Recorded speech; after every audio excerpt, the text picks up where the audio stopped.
No, Your Honor, I did speak, for the record, I did speak with him, and I think it's just a very sensitive matter to discuss.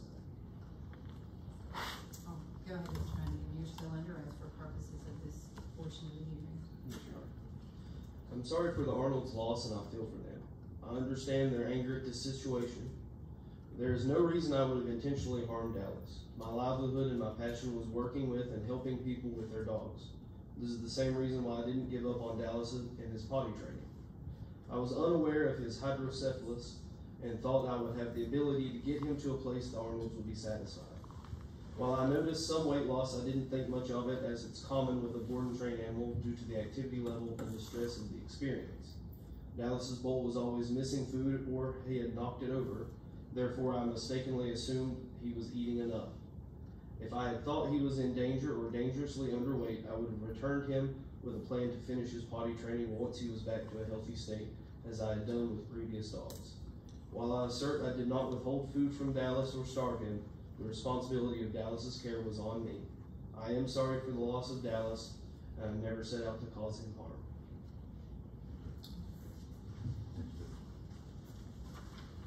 All right, anything else? No, Your Honor.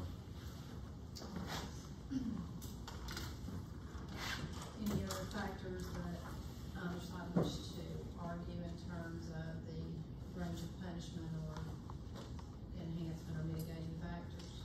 This is a serious offense. A dog was placed in a captive environment where it was vulnerable, relied completely on the care of the person entrusted for that care, and that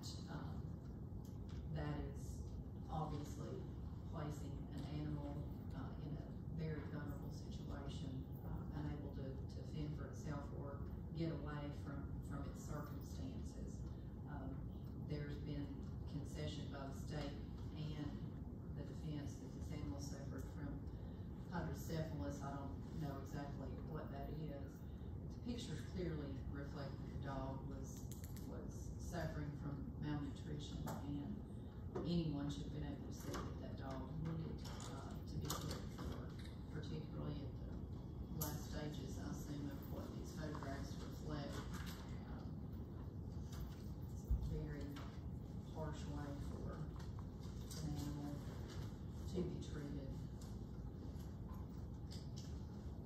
You know, I have a dog. We all love our animals, those of us that have them, and you can tell if an animal is eating or not. So the court does not really find much credence in the statement that Mr. Hannigan made that he didn't realize the animal was eating. The way that animal looked, particularly toward what had been the last part of its life in the 5 weeks it was in Mr. Hannigan's care, had to show that it was clearly in need of nutrition or medical attention, one of the two. So this is a serious offense in terms of what that dog went through. The factual basis for the conviction plea in this case? Yes, Your Honor. In March 2019, the victims, Brian and Susan Arnold, sought training for their dog, Dallas. The Arnolds hired off-leash canine training for this purpose. It was intended to be a 2-week training session in which Dallas would also be boarded. Mr. Hannigan was at that time a trainer for off-leash canine training, and his role would be to board Dallas as well as train him during that period. It was supposed to be a 2-week period, and the Arnolds were in communication with Mr. Hannigan during this time. Mr. Hannigan had told the Arnolds that the training would need to be extended for a couple reasons, and ultimately Dallas was there 5 weeks leading up to his death. The Arnolds indicated that during this time they were never told about anything wrong with Dallas. In early May, a few days before pickup, the Arnolds were informed by the business owner that Dallas had passed away. When the Arnolds viewed Dallas's remains, it was very apparent that he was emaciated. The medical review showed Dallas originally weighed 31.6 pounds and he died weighing 16.5, and the cause of death was listed as severe emaciation and dehydration. The Arnolds stated they were never told about any weight loss. Mr. Hannigan was interviewed by Animal Control Officer Nicole Stua, and he represented he thought Dallas may have gotten his head stuck against the kennel. Necropsy showed no signs of strangulation.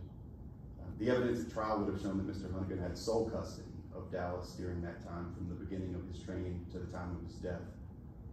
Also noted, Your Honor, that Mr. Hunkin had personal dogs in his home at that time leading up to Dallas's death, and those dogs were in fact cared for.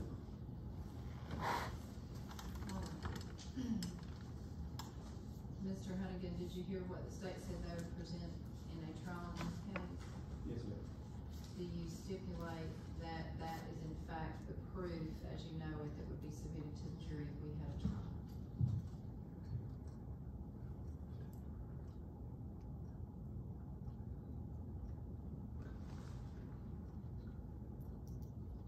Yes, ma'am. All right, and if the jury believed that proof, a conviction for the crime of aggravated animal cruelty would likely result? Yes, ma'am. Based on that, sir, how do you plead to that crime? Guilty. Are you pleading guilty rather than take your chances at trial and receive a possibly greater or harsher punishment? Yes, ma'am. Based on your plea of guilty, the court finds you guilty of aggravated animal cruelty.